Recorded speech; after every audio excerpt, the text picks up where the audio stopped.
is shaking, y'all. It is episode 6. You thought we lagged, right? Nope. It is episode 65, the Golden Mike Live. Here's a cool one. Career productivity hacks, ways to turn things that you hate into games. We got Dr. Dave Eng here, who's going to talk about all of that and more. Dave, I know you basically came from higher education, intellectual and creative educator, designer, researcher, and you combine these things like theory with fun things like games. And so in many ways, like I know that it, when you were working with your students, you would find ways for them to be like, okay, this paper sucks, I can't get it done. And you'd show ways to get it done, and to get it done quite easily and fun. Last time we talked, you talked about ways that I can use those same principles in business, in life, and whatever else is going on. So it is good to have you here today. We are going to be talking about, get this, y'all. We're going to be talking about knowing more is being more. It's like that whole the more you know. Millennials will understand. Millennials will more. Or G.I. Joe, the more you know, and knowing is half the battle. That is true. That is true. I'm quite curious to see how you kind of break that down. The more you know, the more you're being. If you haven't met me yet, my name is Mark Cordone. It's my fault that we started 15 minutes late, y'all. But I am the founder of the Make Money Coaching Program. Yes, we are enrolling people right now. I announced it for the first time, and we have 8 spots left. So if you're interested, PM me. These things are going to sell out. But more importantly, I'm a positive psychology coach, which means 2 things. The first thing is, on a regular basis, or actually today, if you were to do scale of 1 to 10, I don't know if that's a good scale. I don't know if I should go 0 to 10, because I'm talking to the doctor right now. But like if we were to go 1 to 10, how happy are you right now? That's the first question. The second question is 1 to 10, how much are you living your life like you're in full purpose? So, Dave, or even before I ask you this, Dave, if you're measuring like 9 in happiness and 9 in fulfillment, you don't need me, baby. Just live your life, man. You don't need a positive psychologist. You got this figured out. But when it goes down, come and see me. Now, Dave, it's a double-barreled question I'm going to ask you. Okay, let's do it. But are you feeling happy today? And are you feeling like you're living your life in full purpose? So, yes, I am feeling happy today, specifically because I'm on with Mark right now, and that makes me very happy. Oh, pandering.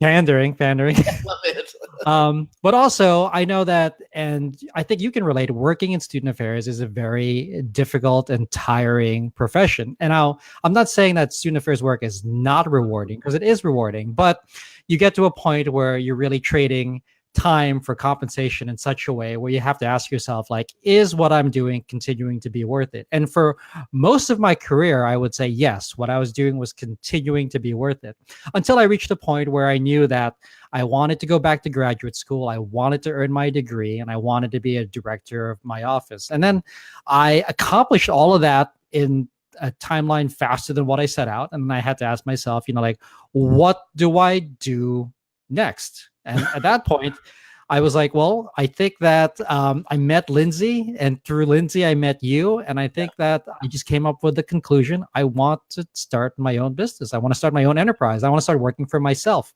And I think something I can provide is advice to people that want to get in student affairs and want to work there for the first time. So for me, I was very happy in my position going back to school, but now I'm kind of looking at myself, reevaluating where I am and trying to determine where I want to go next. So I've got a heading. I just have to get there. So for Yeah. me, I'm not quite at the 9, but I'm at like, I think I'm a solid 8.5. And Mark, I Oh, want you that's to put pretty me, good, man. That's I pretty good. want you to That's put me just over the edge above there. where I would be like discovery calling with you, man. So you're good. You're in the clear. Yeah. No, I'm just to throw this out there because we have quite a broad audience. The term student affairs, what is that? Because I remember the first time I told my folks that I was in student affairs, they're like, "Oh, you're having sex with students."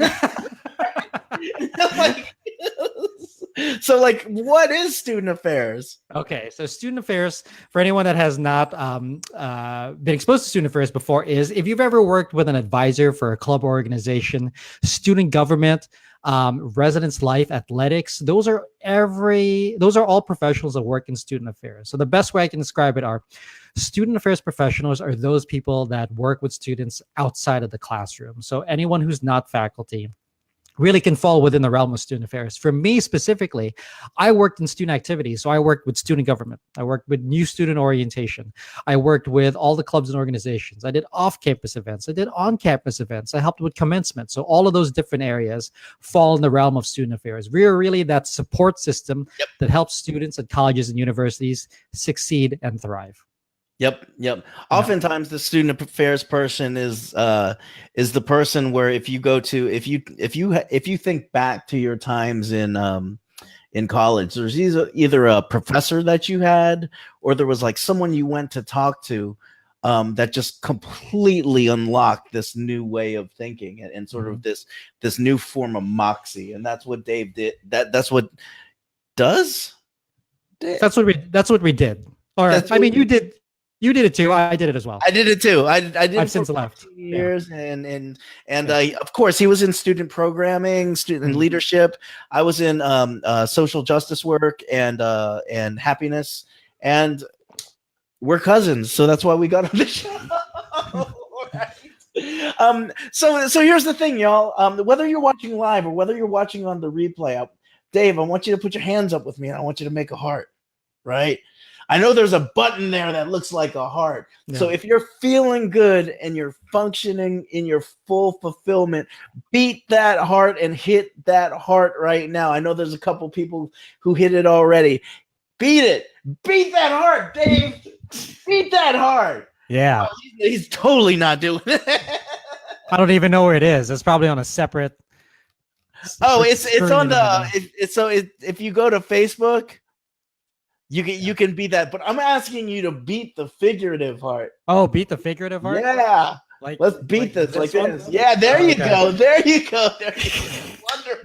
I was like, this one looks more like a hamburger than anything else. It is definitely not a heart. But okay, if you say so. And I must say that the way that you said hamburger in that nice mic was so clean and pure, so nice. So here's the other thing. There's a misconception about positive psychology. And oftentimes positive psychology and student affairs are very similar with what it is that we try to do. And the misconception is this, is that people will always think or can always think that it's about like 24/7 Taco Tuesday. It's always about the shits and giggles. You're never sad.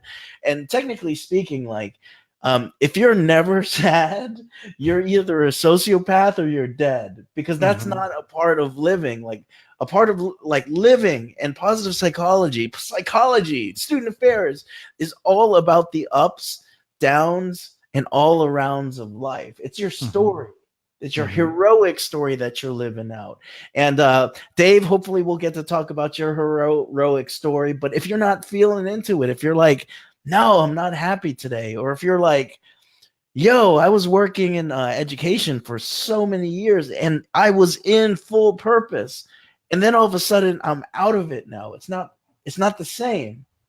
Well, that's cool too. Your heart is beating just like Dave and I. Just give us a thumbs up. Let us know you're watching live or the replay, or the fist as Dave is doing right now. Well, here's the other one. Here's the one where I don't know if Dave's gonna do it, but we're on a streak right now of guests that have done it. So Let's do it. Dave, no Yep. pressure. I don't want you to break I'd hate for you to break the streak, but there's another button down there, y'all. And this button is representative of one of the biggest things in positive psychology. And that is, no matter where you are today, whether you're up, whether you're down, whether you're all around, you know that tomorrow is going to be as good and even better than today. Because when you have that kind of attitude, you're starting to build some momentum to where it is that you want to go. So, if you're optimistic about your future, Dave, let me see this. Let me see this, Dave. All right. I want to see you give a big old wow face, baby. Like one of these. I can't wait for that to be screenshotted. So it's just like it will be screenshotted. No. You're such an artista. So, given all of that, that's a long-winded way to start off the show. I just want to ask you this, Dave. What's your story, man? Okay. So it's a long odyssey of a tale, but I'll give you the abridged Cliff Notes version. So I went to the University of Hartford undergrad. There is where I got involved with a lot of the student affairs people that really influenced my career. So one, I met my mentor, Joe Camo, who was the director of the Student Center at the time. I was a Red Cap, which is an orientation leader. I started our very first improv comedy troupe on campus. I was president of my fraternity. And then I graduated with this degree in advertising, and I was told, go out into the workforce. So I relocated back home to New Jersey. I worked for an advertising company on Madison Avenue for a few years, and I turned out that I didn't really like it. It was not what I wanted to do. I was not happy. You know, if I had to go back to that 1 to 10 scale, I was probably at a solid 2.5 at that point. Right. So my friend Stacy told me about a master's program at NYU saying it's in student affairs. My immediate question is, what is student affairs? I don't know what that is. Am I going to be sleeping with students? Yeah, am I going to be sleeping with students? So she gave me the lowdown, and I was like, great. I want to do that specifically because I don't want to work in advertising anymore. Okay. So I set up 2 paths to myself. I was going to apply for the grad program, and I was also going to apply for other jobs. Whichever one hit first was the direction I was going to go with. Luckily, I got into the grad program. I got an assistantship. I was working at NYU for a while. I worked at Fordham University. I did a little bit of work at Montclair State. And then afterwards, I worked at Hamilton College, which is a small liberal arts college in upstate New York. Absolutely loved my time there. That is exactly the type of institution I like working for. Very small environment, really dedicated faculty and staff. And I knew, I was like, okay, well, I graduated from grad school. I got my first appointment. Then I heard about semester at sea. And I was like, okay, can you take a whole college and can you put it on a ship that will sail around the globe? And I was like, you just had me at ship. Like, I just want to be on the ship and I want to sail with semester at sea. So I just started applying, thinking like, okay, you know, if I do one thing right in my career, it's that I work for semester at sea. And I got a job with semester at sea after working at Hamilton for 2 years. I was like, awesome, I'm doing it. Sailed in semester at sea, over 30,000 nautical miles. We sailed completely around the world. We visited over 12 countries. I had over 400 students, over 110 days. My fun fact right now, Mark, and I think you like this, is I've been seasick in every single time zone on the planet because we went around the globe. And I get seasick very easily. And you may be asking yourself, why did you volunteer to be on a ship? And my answer is some things are just worth it. Some things are just worth it. Working for semester at sea was worth it. But I felt I had peaked at that point. Every time zone? Every time zone. I was seasick in every time zone. And my answer was to just lay down on the floor and hope that everything works out. I think we're gonna have the Guinness people look up to see if there's some sort of record you set there. I don't know, but I like, if you want to talk about resiliency, talk about like having to be seasick constantly and just continuing to do the very best job you can possibly do, because that's what I did. I just had to work through it. Like, I'm gonna get seasick. That's a fact. I just have to work through it, and that's something that's a challenge that I set up for myself. That's how you know you're pretty passionate about something. Is that, I mean, seasick is no joke, man. No, it is no joke. Specifically, if you're like in my office on the ship was in this in like the very front of the ship, which is the worst part to be, near the bow, and it had no window, so I had no like reference to look at. So all I knew was that I was in this big moving hamster ball that I was just getting super seasick in. But I came back, I finished semester at sea, and I said, like, what do I do now? Want to go back to grad school, earn a doctorate. So I went back to grad school, earned a doctorate. And then I reached that point. It's like, what do you want to do now? Become a director, earn a doctorate. What do you want to be today, Dave? And the answer is now I want to be an entrepreneur. So that is my student affairs story and personal story, I guess, in a nutshell. But if you want to sum it up, seasick in every time zone. So let me ask you this: when you were growing up, what were your expectations of yourself for what it was that you were going to become? Because I don't think a lot of people grow up and say, I want to be in student affairs, right? It's something that usually happens. You usually get funneled into it when you're in college, right? Oh yeah. Right. So what about little Dave? Like, what was going through your head then? So little Dave wanted to be, I really, really wanted to be a scientist. Like I was so attracted to like Albert Einstein, Thomas Edison, Nikola Tesla. Like that is what I wanted to be. I wanted to study, or not really study, but like I wanted to be Doc Brown from Back to the Future. I wanted to operate a semi-legal laboratory in the garage of my own home and build a time machine that would transport a teenager into the past. I wanted to be Doc Brown from Back to the Future. I wanted that lifestyle, but I didn't really want to study like hard sciences. So I was like all over the place when I was an undergrad. I studied design, like print design. I studied cinema, film. I studied information technology for a while. And at one point, I just asked my advisor, I was like, I have changed my major so many times. What can I change it to that'll let me graduate in May? And she was like, you can study communications, advertising. And I was like, sold. Let me just do that. What classes do I have to take?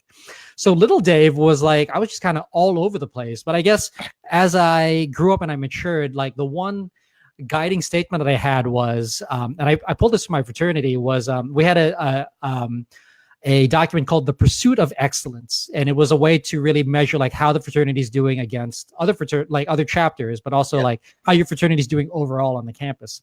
So I really like that phrase, pursuit of excellence. It wasn't attain excellence. It was to pursue it, not something that you will ever possibly achieve, but something that you must constantly pursue. So my like mantra since then was like, pursue excellence, avoid mediocrity. So that was the guiding principle. I wanted to continue to be pursuing, becoming the best and most excellent version of myself, and to avoid mediocrity in any shape or form. So that, I guess, is like, that is the statement. That is something that I was trying to live by.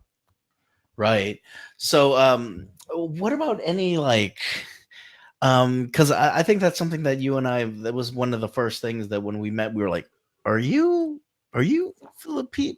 And now we joke very openly about that we're Filipinos, not joke, but like we're very proud to be Filipino.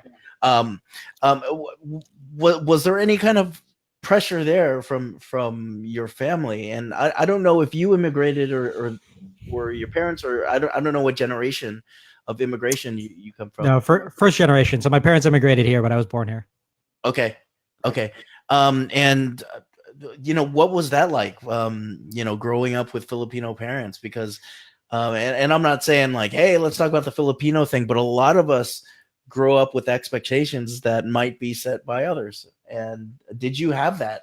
Oh yeah, definitely. So, you did. Okay. So my parents always wanted me to pursue something like hard science, like engineering, maybe biology, maybe medicine or something like that. But that was not something, that was something that I like the image of, but not necessarily like the study of, because I was never really strong in hard sciences. I was never really strong in math or algebra or calculus or anything else. So that was not a very big selling point for me. But I also knew that, my parents had high expectations for me. So I always wanted to do, I was always trying to measure up myself according to what my family's expectations were. And that can sometimes be very hard because your heart may be drawn to like one specific thing. And one of those things in college for me was cinema, but your parents may want you to do something else, like for me, it was engineering. It was a hard science. So it was pretty tough. And I think that's something that other families, particularly like East Asian or South Asian families or Southeast Asian families, really like see. And like you see that as quote unquote like the tiger mom or the tiger parent. Yeah. Yeah. What was that something that was necessarily difficult for you as you were going through your sort of, flipping through the different ideas that you could have? Were they like, make up your mind, Anako?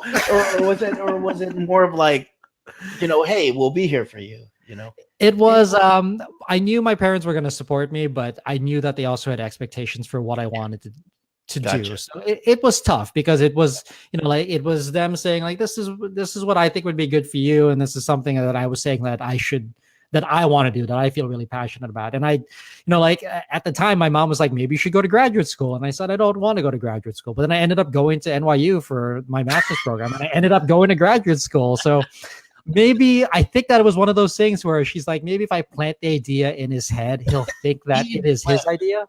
Like she tried to incept grad school into my head, and I think she did. It got stuck in there. Yeah, she got into your dreams, man. Yeah, she got in there. So I wanna fast forward now. Dave has done his semester at sea, and this is the thing. This is what I picked up from the semester at sea. You loved the semester at sea experience. Like, oh yeah, definitely. Yeah, and so, do you feel like at the end of it, like what were you going through when it was over? I had this like two feelings. One, I was getting really culture shocked coming back to the US because I had been traveling. I went to a lot of different countries. Two big things I noticed, and I use the big term literally. One, Americans drive huge cars. Like, I drive a Honda Civic, and I don't think it's that big. Compared to cars in other countries I've seen, it's gigantic. It might as well be an SUV. An SUV here might as well be a train in somewhere else. Two, our portions, like our food portions here, are gigantic. And the story I like to say is I went to a place in Tokyo to get sushi because I'm like, I'm in Japan, I should eat sushi here. Yeah. And I was like, I'd like a beer. And they said, do you want a glass or do you want a pitcher? And I said, I want a glass. Hold on a second. Show me what a pitcher is. The pitcher is a pint glass. It's a pint glass. I said, I will have a pitcher then. I will have a pitcher of beer. And the other part of me was that like I felt like I had peaked because I knew that, I went to grad school. I got my first position. I worked for semester at sea. And at this point, I'm like, okay, well, I would be comfortable retiring right now because I accomplished everything I wanted to, but I'm not at a retiring age yet. So what do I do? So that's when I really kind of looked around and like, what do I think is important to me? Like, and that's when I came up with the solution that I want to go back to graduate school. I want to earn a doctorate. And I specifically say earn, like I want to go there, and I want it to be something that I've put in the time and effort into learning and developing and becoming a better person. So I was a little bit depressed coming back because I knew that like this great experience had ended, but I also knew that there was better things on the horizon for me to explore. Okay. I want to talk about that a little bit because I think this. In my next book, I'm talking about this idea of post-success syndrome. Mm-hmm. The idea that like someone will truly find something that they love, like a semester at sea, or they'll be an Olympic athlete and they'll just train every day and they'll love it. And then the Olympics are over. Mm-hmm. And where do you go from there? Yeah. And I don't want to make a diagnosis that you went through post-success syndrome, but oftentimes folks with that syndrome will say that they peaked. They're like, mm-hmm. It can't get better than this. Mm-hmm. Like I've worked my butt off, and where do I go from here? What did you do for those people who are like, for folks who just graduated right now and it's summer and they're like, dude, I think I peaked in undergrad or in grad school. Mm-hmm. And it's beginning to go down. Like, how did you get yourself back up? So for me, it was talking about my values again. And I wanted to know, like, okay, pursue excellence, avoid mediocrity. So I don't want to do basically like what everyone else is doing. I want to do something that will be make me the very best part of make me into the very best version of myself. So for me, that answer was going back to graduate school. And something I recommend, and this is, right now I mentor about about 45 students from Northeastern right now. And I do that just in a purely volunteer capacity. And something I recommend to all of them is to keep a journal. Like right now, I've been keeping a journal and I've been writing in it every day since 2011. And a journal is incredibly helpful for just being reflective in your own experiences. So I went back and I like doing this where every day when I write in my journal, I look back at what I wrote a year ago, 2 years ago, 3 years ago, 4 years ago, and I really try to find themes about where I am. Like a year ago, I was still talking about going to grad school. A year before that, I was talking about finishing up like my first year in a professional position. A year before that, I was thinking about something else. So I can really see like a timeline. This is how I've grown and developed. This is how I've become a better person. So I think having that reflective process and really understanding who you are and what you want to do really will help you shape the next steps you can take. Because I think that, we are really all capable of accomplishing great things on our own. And sometimes all we need is a little push internally, but also we could use some advice externally to help us get there. I absolutely love that. I love the idea that sort of when all the externalities kind of change and go away, just go back in. Yeah. Simply go back in. Crap, there goes my book. There goes my book. Oh no, but you got to talk about it in more depth in the book. So is that what you mean by when you're talking about finding lifelong themes, like journaling? Yeah. So the journal was great in showing like, okay, the things I talk about most frequently, like personal development, my professional development, the things that I enjoyed. And that's really where I had to focus on one thing for my dissertation. And for me, it was going to be games, because games at all points during my life were there. They were, I played board games with my cousins.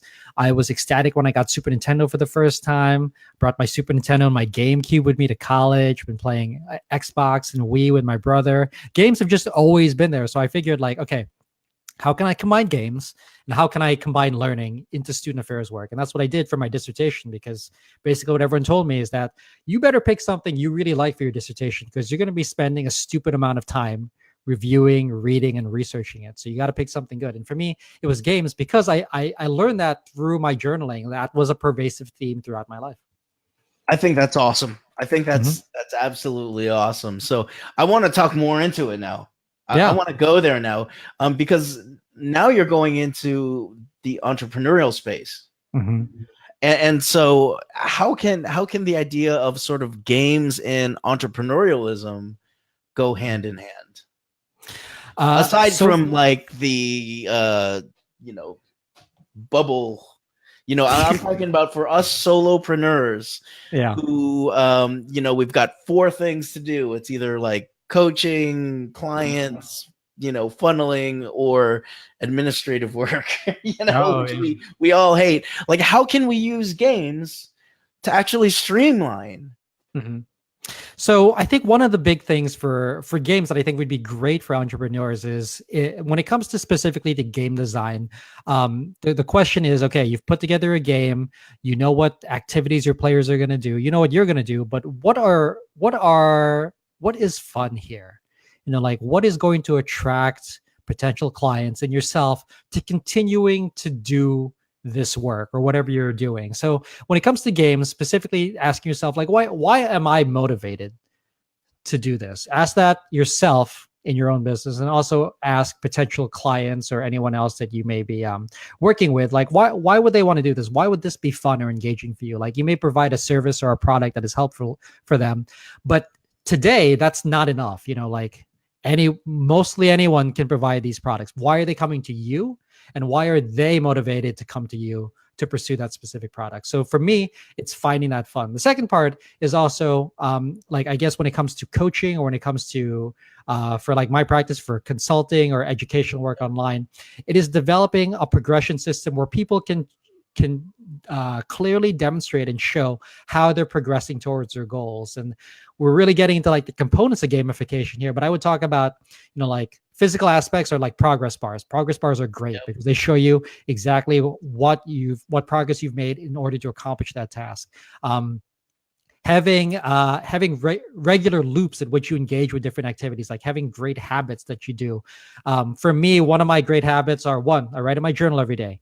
2, I read one new article every day. 3, I read a book chapter every day. And then 4, I work on my business. I read some sort of professional development book that is for me. So I read something that will help me develop my business and this practice for the future. And I think developing those habits and really finding the fun, trying to determine why people are doing things is two of the greatest lessons I think you can pull from gamification. Okay, so I'm just gonna ask a personal question then. Okay. I am up leveling severely right now when it comes to the type of client that I'm working with and the price point. This is the first time I've ever gone to a 5-figure price point.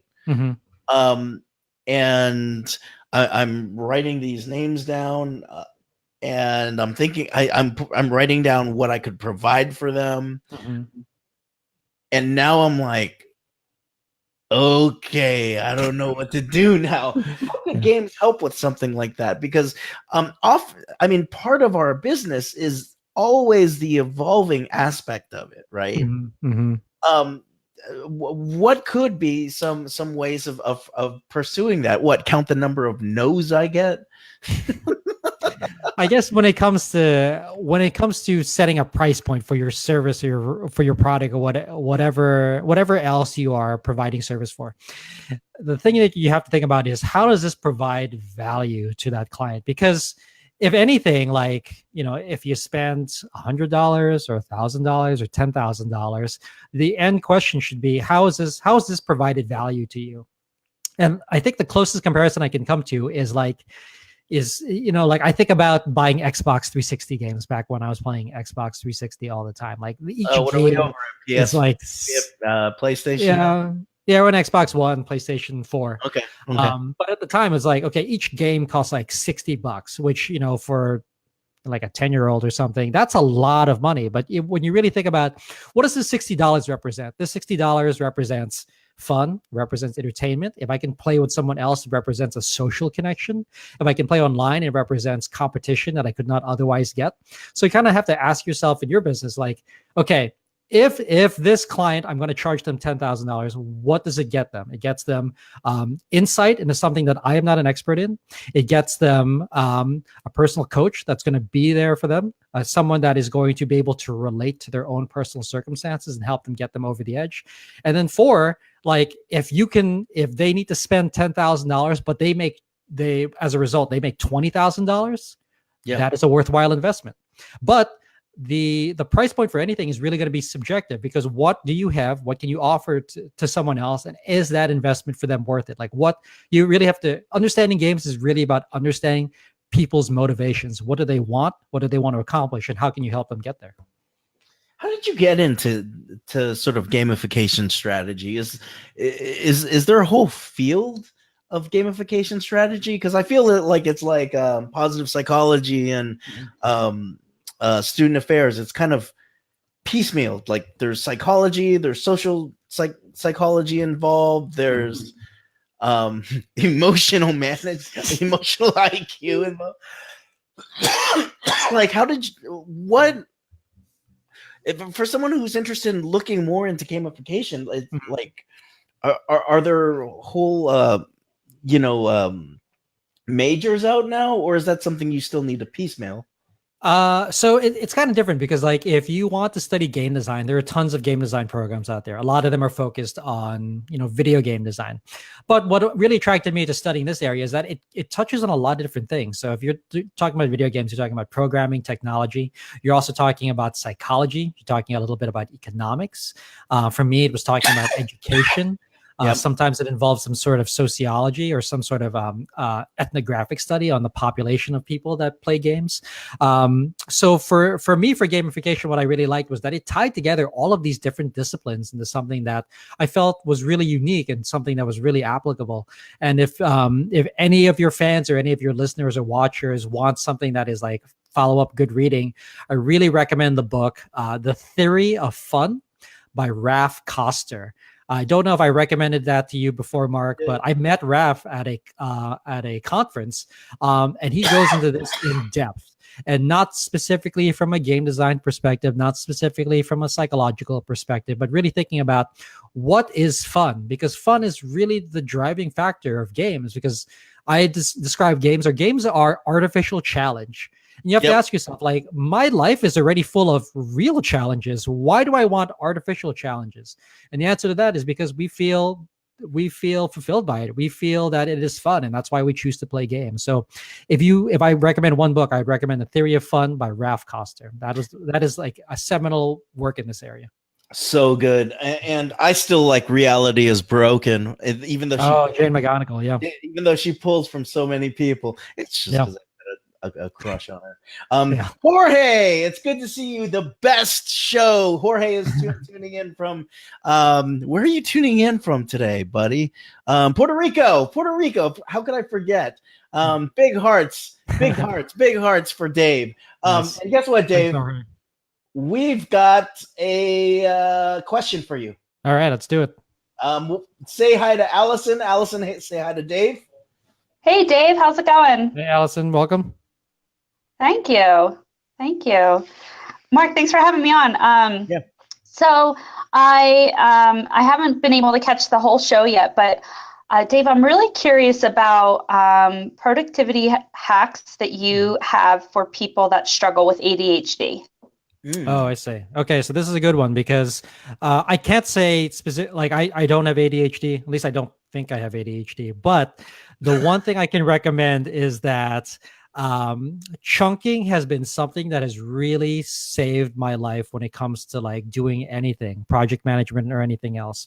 Because I think that if you can take a big project and break it down into small, manageable chunks, and you break it up over time, that'll really help you get more stuff done. Like for me, I'm writing a book chapter right now on using board games for education. Writing a book chapter is like a long endeavor that involves a lot of editorial steps. But for me, I broke it up and I said that I need to turn into the editor by September 1st a new revision of my chapter. How do I break that down? Broke it down, my chapter, into different headings, broke those headings down into different like bullet points. And each one of those bullet points, I have a to-do list item that comes up every day in between now and when I have it due. So every day I work on just a little bit of it, and each bit takes maybe like 5-6 minutes to do. And I know like I've made progress towards that. And I have a little like progress bar for myself. And I said, today I've made this little progress. So for me, I would say that taking really big projects and breaking them down into small chunks is great. Or you could take things that other people would consider like smaller projects and breaking those into smaller chunks. Because so long as you can spend your time wisely getting even just a little bit done, that's much better than getting zero done. So chunking, that's the best advice I can say. Awesome. Yeah. Thank you. No problem. Yeah, and I think that was very helpful for me when I was writing a book as well. There was a baby that was sleeping, and I was caretaking for Dad, so I had to wake up at a certain period of time to write the book. Mm-hmm. And in terms of chunks, you're going to tell me I'm crazy, Dave. Allison already has. I would write my book on Post-it notes, and like I needed to get through like basically like 20 Post-it notes. So every time I put the Post-it note up, stuck it on the wall, like there was a dopamine rush. So it was like that little winning thing. So it was like winning, Yep. Stop, go to bed, So Allison, great question. Anything else? No, I think it's just it's a journey when that's something that you uncover about yourself as an adult. It's not something I've known my whole life. So, it's just a journey. So I appreciate kind of that tip. Of course, I've heard it before. It's just got to keep trying to put it in practice. So, looking forward to hearing the rest of the show. Right on. Thanks, Allison. Thanks, Dave. It's like a real show, right, Dave? Yeah, I know. Who's our next caller? We got Allison from Colorado. Identify this first time. Identify this Bee Gees hit. So let's talk about this. Like writing a chapter, it can be arduous, but I would say that it's pretty in line with someone's self-concordant goals if they're writing a chapter on something that they really love, right? So what about using gaming when it comes to things that we hate doing, but we have to do it, you know? So my piece of advice here was not specifically gaming related, but it's economics related. And like I said before, economics is a subset or a discipline that feeds into gaming, provides some great, useful, and relevant data and research about it. But a podcast I listened to for a long time has been Freakonomics Radio. If you don't listen to it, I highly recommend you do. But they talk a lot about behavioral economics, which is studying how people actually behave and why they behave that way. And one of the things they brought up was something called temptation bundling. So the best way I can describe it is temptation bundling is you bundle something you really like with something you don't like. And one of the examples was this woman really, really hates going to the gym. She knows she has to. She knows she should exercise, but hates it like anything else. But she really loves Netflix, and she really likes watching Orange is the New Black. So what she's done is now she can only watch Orange is the New Black when she's on a treadmill. She's temptation bundled both of those things together. So now she's incentivized to go to the gym to work out because she knows that that is the only way she's going to be able to watch her favorite show. So for me, that is something that I've done in the past. That combined with making sure that you chunk and you do a little bit every day, and you combine that with something that you do like doing. So like whenever I chunk big projects down into smaller things, I'll do my little thing, each chunk for my little project every day, but I'll also make sure that I have some time to go take a walk or go play some iPhone games, or make sure that I have time to spend with my girlfriend, or I'll go play some tabletop games that night. I know that that is a thing that I'm working towards, but today, this is the work. This is what needs to get done right now. Okay. Yeah. I wanted to get back to just the core of, and I could have this wrong because I'm using McGonagall's stuff, but she pulled from other stuff. But she essentially said that there were 4 like elements of a game, right? Number 1 is that you have some sort of goal, right? Number 2 is that you choose. Like you have choice in the matter, which means that you have autonomy to either play or not play. It's not like it's forced upon you. I think number 3 is that you're always given feedback loops. And then number 4, is that there are these created barriers for you, right? So for example, if we're just talking about Super Mario, right? Goal, get the princess. The feedback is the points. The choice is that you choose to pick up and play the game, and the other thing, I can't read my writing. The barriers. The barriers are not only the Koopa Troopas, but they are also the you have like 1 minute to do it, right? Because then, like when it gets down to the 25 seconds, it gets that fast music, and you get all anxious, right? How would you say that this relates to life, and how we could apply that into any scenario? So for me, I'll use a real world example. So for me, I wanted to go back to graduate school. I wanted to earn this doctorate. That was a personal mission of mine. That was the goal. My decision to pursue it was my agency. So, like I could go to grad school, or I could save my money and do something else with it. So 1, the goal was to graduate. 2, I had agency. I chose to pursue it. 3, I had a series of feedback loops, and those feedback loops were interacting with classmates, taking those individual classes, and those individual classes. If you think about it, a degree is chunked down into individual classes. Those classes are chunked down into individual weeks. Those weeks are chunked down into individual assignments, and those assignments are chunked down into the individual words you have to write for all of them. Oh, you are such a nerd. There we go. So good. And then the barrier. The barrier I set for myself was that I was going to finish this degree in under 3 years.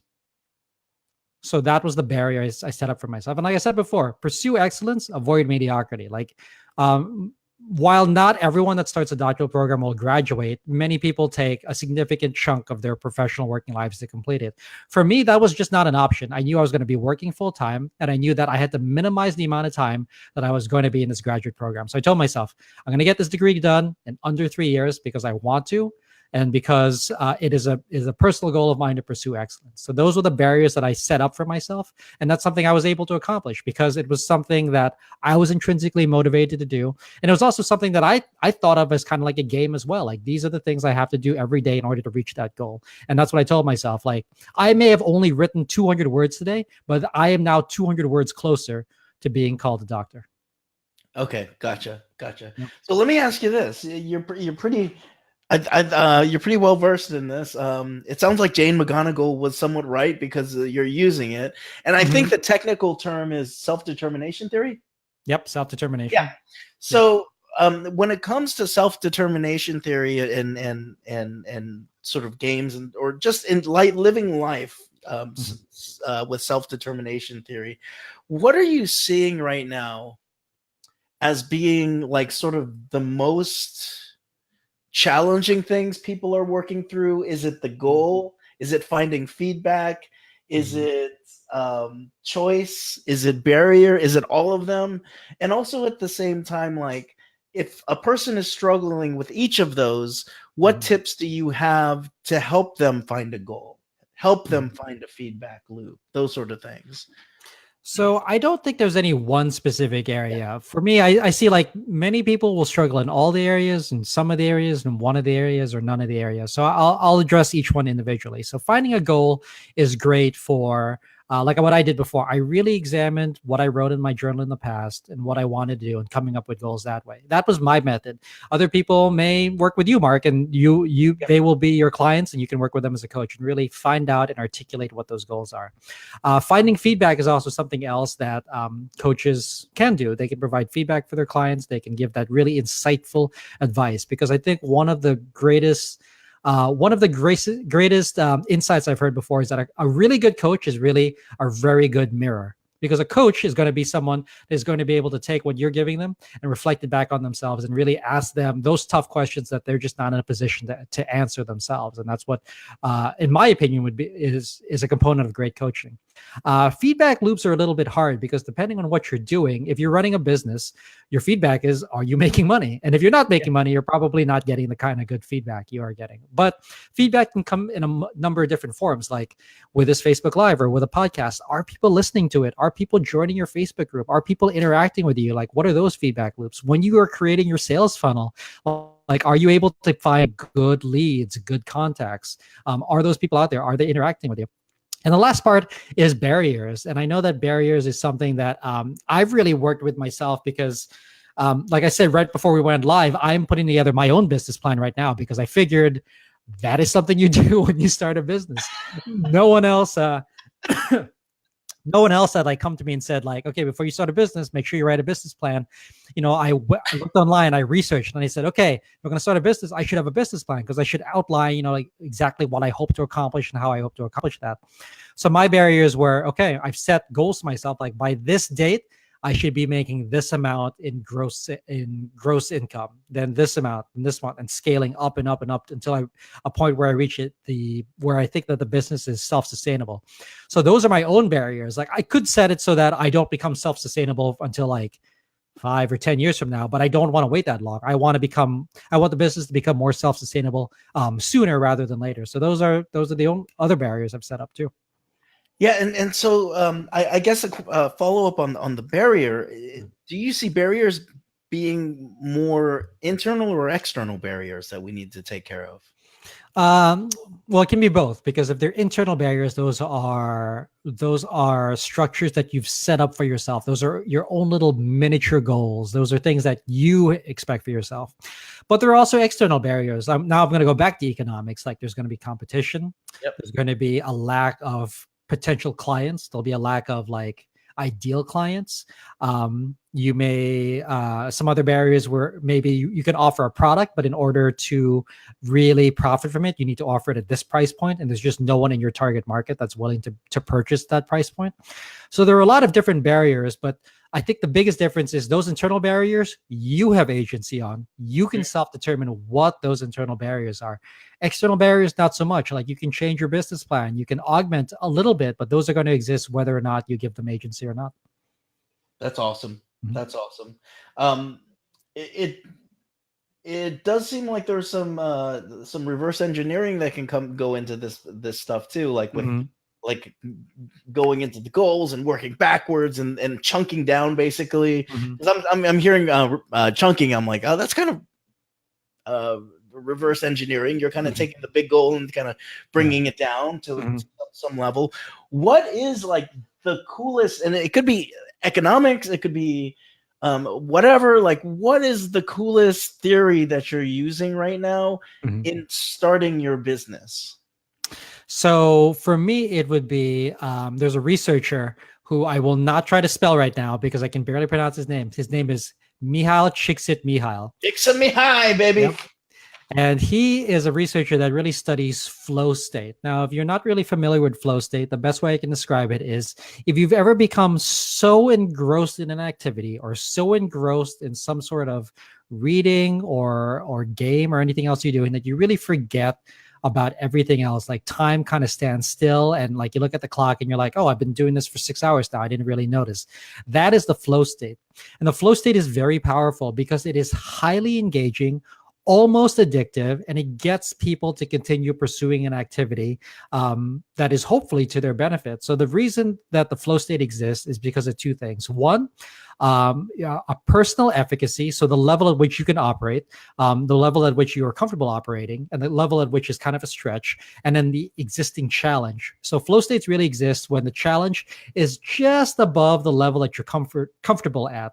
And if you can stay in that level, doing something that you are not, it's not completely easy for you, it's not at a level where it is comfortable, it's just at a level that's slightly above where you're comfortable at, that is when you get a really, really great flow state. And that's when you can really engage with someone and get them to fulfill whatever activities you set out for them. So that is something that I really want to focus on. Yeah, and I think I think one of the biggest mistakes that a lot of people will make is that they'll look at, okay, Csikszentmihalyi says that we put ourselves in a certain level of discomfort in order to get into that flow state, but they put themselves in like uber discomfort, which is like nothing except for distress and burn. Yeah.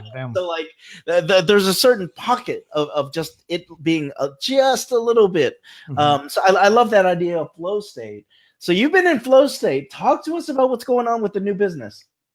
So in the new business, I am going to be working directly with entry-level student affairs professionals as they try to find their new job. And really, my scheme and structure is that I want to provide the service that brings new student affairs professionals from start to from school to start. So when they're in graduate school, when they're in their master's program and they start to look for entry-level jobs, I help them through the resume and the cover letter process, applying for jobs, getting through the phone screen, getting through the like Skype interview, getting through the on-campus interview, then negotiating an offer, beginning the job, and then relocating. Because right now in student affairs, there's only that support for like executive level administrators, only for directors or deans or VPs, but no one's really looking after the entry-level professional. Like if you've ever been to NASPA or ACPA, they have, like placement exchange where they have a market where you can find those different types of positions, but no one really helps you and coaches you through the process. And I really think that entry-level student affairs professionals can really benefit from that. So that is what my new business is going to really focus on, helping those entry-level student affairs professionals find their very first position. Wish you were around when I was an entry level. Me too. I wish I was around when I was an entry level. So how can we get in touch with you if this is something that we want to if it's something that we want to explore with you a little bit more. We've got Dave Eng Design. We've got your LinkedIn, Twitter, your email. What's the best way to get in touch with you? So probably the best way is to just go to the website directly, www.daveengdesign.com. And I registered this website back in the early 2000s when daveeng.com was already taken. So it is Dave Eng, but with only one E. So DAVENG design.com. If you find me on my website, you can contact me there. Otherwise, LinkedIn, Twitter, and Facebook, I'm also available there. I can't wait to hear from you. If you're an entry-level student affairs professional and you need some career advice, I can help you there. Daving Design, we're gonna have to have you in the future. This was a blast.